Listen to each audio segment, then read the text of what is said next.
नमस्कार, आप देख रहे हैं 4 PM बिहार और मैं हूं अभिषेक मिश्रा।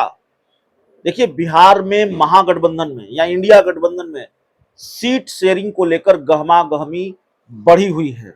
बिहार में लोकसभा की 40 सीटें हैं और इस बार थोड़ा समीकरण बदला हुआ है। पेचीदगी ज्यादा है सीट शेयरिंग में और पेचीदगी इसलिए ज्यादा है कि 2019 का लोकसभा चुनाव नीतीश कुमार भारतीय जनता पार्टी के साथ मिलकर लड़े और अब नीतीश कुमार महागठबंधन के साथ हैं, इंडिया गठबंधन के साथ हैं, आरजेडी के साथ है, जिसमें वाम दल भी है, कांग्रेस भी है। तो जाहिर तौर पर सीट बंटवारे की पेचीदगी इसलिए भी बढ़ गई है। कई ऐसी सीटें रही हैं या ज्यादातर सीटों पर जेडीयू और आरजेडी के बीच मुकाबला हुआ था। अब उन सीटों पर फैसला कैसे हो, बंटवारा कैसे हो, तो कई तरह की पेचीदगी है। सीट बंटवारे को लेकर ही एक अहम जानकारी जो हमारे पास है वो हम आपसे साझा करना चाहते हैं या साझा करने आए हैं। देखिए, हमने आपको कुछ दिन पहले ये खबर दिखाई थी, हमने आपको ये बताया था कि सीपीआईएमएल और सीपीआईएमएल के जो राष्ट्रीय महासचिव हैं दीपांकर भट्टाचार्य, उन्होंने एक बड़ी डिमांड रख दी है और अपनी डिमांड से नीतीश कुमार की टेंशन बढ़ा दी है। दीपांकर भट्टाचार्य ने 5 लोकसभा सीटों की मांग की है दीपांकर भट्टाचार्य ने और इसके लिए बकायदा उन्होंने एक पत्र भी राजद सुप्रीमो लालू प्रसाद यादव को लिखा है। हमारी बात भी दीपांकर भट्टाचार्य से हुई थी और उन्होंने 5 सीटों की बात कही और वैसे भी वो बयान देते रहे हैं। 5 लोकसभा की सीट कौन कौन सी है जो सीपीआईएमएल चाहती है, जो दीपांकर भट्टाचार्य चाहते हैं?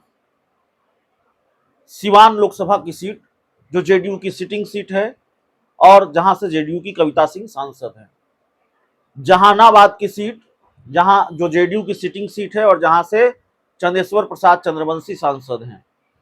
काराकाट की सीट माफ कीजिएगा, जो जेडीयू की सिटिंग सीट है और जहां से जेडीयू के सांसद हैं महाबली सिंह।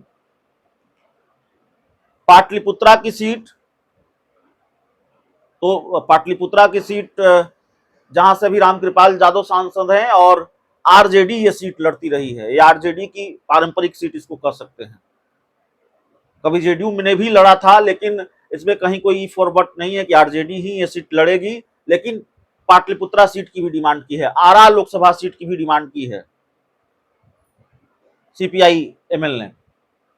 तो जाहिर तौर पर इन 5 सीटों की डिमांड दीपांकर भट्टाचार्य ने की है, जिसमें से 3 सीट सिवान, जहानाबाद और काराकाट जेडीयू की सिटिंग सीट है। और जेडीयू की सिटिंग सीट को लेकर जो जानकारी आ रही है, अब तक ये सवाल था और सवाल है भी कि नीतीश कुमार एक तो कितनी सीटों की कुर्बानी देंगे। सीट शेयरिंग होगा तो 16 सीटें उनके पास है, 16 सांसद उनके पास हैं। वो कितना पीछे हटेंगे या 16 से कम पर लड़ने को तैयार नहीं होंगे? अगर ऐसा हुआ तो फिर मामला फंसेगा, क्योंकि आरजेडी भी अधिकतम सीटों पर लड़ना चाहेगी, कांग्रेस 9 सीटों की डिमांड अलग से कर रही है।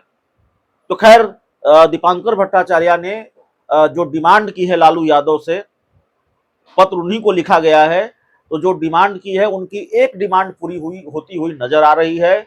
और दीपांकर भट्टाचार्य के लिए, सीपीआईएमएल के लिए नीतीश कुमार को एक सिटिंग सीट की कुर्बानी देनी होगी कम से कम।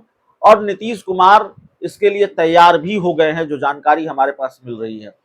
हमारे पास जो जानकारी है उसके मुताबिक सिवान लोकसभा सीट में बहुत दिलचस्पी नीतीश कुमार की नहीं है, जेडीयू की नहीं है अभी तक जो जानकारी है। देखिए, जब हम चुनाव को लेकर बात करते हैं और लोकसभा चुनाव को लेकर बात करते हैं, बिहार किस सियासत पर बात करते हैं और जो गहमा गहमी मौजूदा वक्त में है, एक एक कर जानकारियां निकलकर सामने आ रही हैं, तो मौजूदा स्थिति और परिस्थिति के अनुसार बात होती है।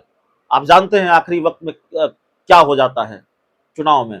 मौजूदा स्थिति और परिस्थिति यह है कि भारतीय जनता पार्टी भी सर्वे करा रही है और जेडीयू भी सर्वे करा रही है, इंडिया गठबंधन के दूसरे दल भी सर्वे करा रहे हैं। खैर, जेडीयू के सर्वे की जानकारी भी हमारे पास है और जेडीयू के सर्वे के हिसाब से जो जानकारी हमारे पास है उसके हिसाब से जेडीयू सिवान सीट पर कोई जोखिम लेना नहीं चाहती है।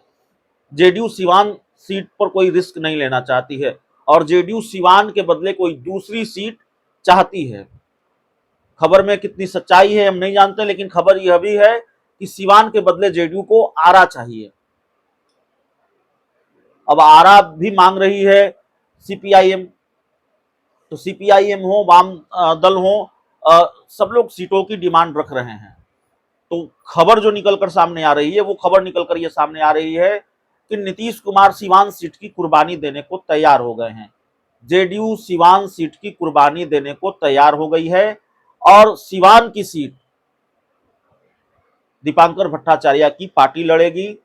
लालू यादव ने भी मुहर लगा दी है, नीतीश कुमार के साथ भी बातचीत हो गई है, बात बन गई है और सिवान की सीट सीपीआईएम को जाएगी, दीपांकर भट्टाचार्य की पार्टी को जाएगी। जेडीयू उस सीट पर चुनाव 2024 का लोकसभा चुनाव नहीं लड़ेगी। अब सवाल यह है कि कविता सिंह का क्या होगा। कविता सिंह के बारे में चर्चा है और लंबे समय से चर्चा है कि वो भारतीय जनता पार्टी का दामन थाम सकती है। थामेगी नहीं थामेगी ये देखना होगा। चर्चा तेज है कि वो भारतीय जनता पार्टी का दामन थाम सकती हैं। और देखिए, सिटिंग सीटों को लेकर जो बातचीत चल रही है और जो सवाल है कि आखिर कितनी सिटिंग सीटों की कुर्बानी नीतीश कुमार देंगे। एक की तो दे दी है या उनको देनी पड़ी है,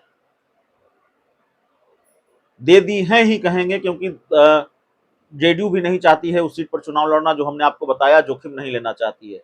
लेकिन सवाल है कि और कितनी सीटों की कुर्बानी नीतीश कुमार को देनी होगी और कौन सी सिटिंग सीट छोड़नी पड़ेगी, ये देखना होगा। लेकिन जब सिटिंग सीट की बात हमने दीपांकर भट्टाचार्य से की थी, हमने उनसे ये पूछा था कि आप उन सीटों पर दावेदारी ठोक रहे हैं जिनमें से ज्यादातर सीटें जेडीयू की सिटिंग सीट है, जेडीयू की सीट है, तो दीपांकर भट्टाचार्य ने कहा था कि ये जेडीयू की सिटिंग सीट तब थी जब बीजेपी के साथ मिलकर वो चुनाव लड़े थे। अब ये जेडीयू की सिटिंग सीट नहीं है, तो सिटिंग सीट वाला फार्मूला यहाँ नहीं है। और इसी तरह से दीपांकर भट्टाचार्य ने सीटों को लेकर बात कही थी, सीटों की डिमांड की थी।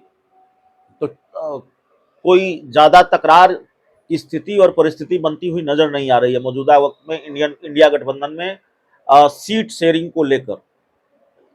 सीपीआई एमएल ने जिन 5 सीटों की मांग की थी, उसमें पेचीदगी यह थी, एक तो 5 सीटों की संख्या, 5 सीटें मिलेंगी सीपीआईएमएल को, दूसरी की जेडीयू की सिटिंग सीट कुर्बान हो जाएगी, जेडीयू अपनी सिटिंग सीट पर सीपीआईएमएल को लड़ने देगी, सीपीआई के हिस्से में जाने देगी।